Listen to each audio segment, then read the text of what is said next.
Alors, est-ce que vous aussi, vous surcompensez pour séduire les femmes? Surcompenser, ça veut dire quoi, grosso modo? C'est en faire beaucoup trop pour masquer des insécurités.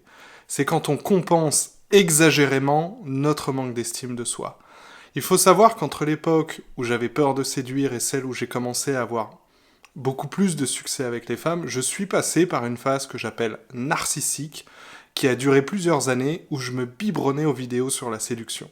C'est vraiment un cheminement ultra classique quand on est un homme lambda, plutôt introverti, qui a du mal à s'affirmer, qui a du mal à se détacher de ce que les autres pensent de lui, et qui n'a en conséquence pas les résultats escomptés avec les femmes qui lui plaisent. On tombe dans l'excès inverse en décidant de ne penser qu'à sa pomme, au risque de devenir un abruti. D'ailleurs, parmi les tactiques préconisées, vous savez, par les rois de la drague, on conseille quoi? On conseille souvent de se montrer égoïste, supérieur, dominant, un mal alpha, agressif, d'ignorer les objections des femmes, les refus, chercher à obtenir coûte que coûte ce qu'on veut, avec de la persévérance, de la pugnacité, sous prétexte que les femmes ne sauraient pas ce qu'elles veulent, qu'elles testent les hommes, qu'elles aiment être dominées, manipulées, voilà, c'est le ressort masculiniste.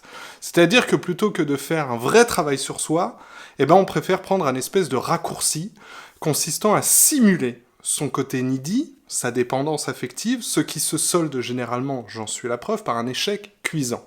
Les femmes, elles ne se laissent pas berner, à part celles qui sont prêtes à tolérer ce genre de comportement, c'est-à-dire éventuellement les filles un peu abîmées sentimentalement ou en manque d'affection. Et puis surtout, derrière la façade de séducteur froid, il y a encore cet être sensible qui souffre d'une profonde dépendance affective et qui supporte surtout très mal de se faire rejeter. Il ne faut pas s'y tromper, la majorité des hommes qui surcompensent avec des techniques de drague ou de manipulation, ils cherchent eux aussi désespérément l'approbation des autres. C'est juste qu'ils prennent une voie différente, qui est celle de l'auto-glorification, de l'égoïsme, et donc ça peut laisser paraître plus d'assurance, mais c'est un leurre. Et malheureusement, cette stratégie, elle ne sert absolument personne. Les narcissiques, ils voient la séduction et les relations comme une compétition de plus à gagner et pas comme une belle collaboration. Il faut dominer les femmes, donc ça creuse le fossé. Ceux qui cherchent en fait une relation épanouissante vont obtenir l'inverse. Ils vont obtenir des relations superficielles, toxiques, qui répondent en fait à leur comportement et à leur manière de faire. Ça ne fonctionne pas. Pas avec toutes les femmes, pas même avec la majorité, mais ça fonctionnera, je vous l'ai dit, du moins avec celles qui manquent de confiance en elles, et qui trouvent ça en fait normal d'être traitées n'importe comment, et qui en retour traitent les hommes comme de la merde.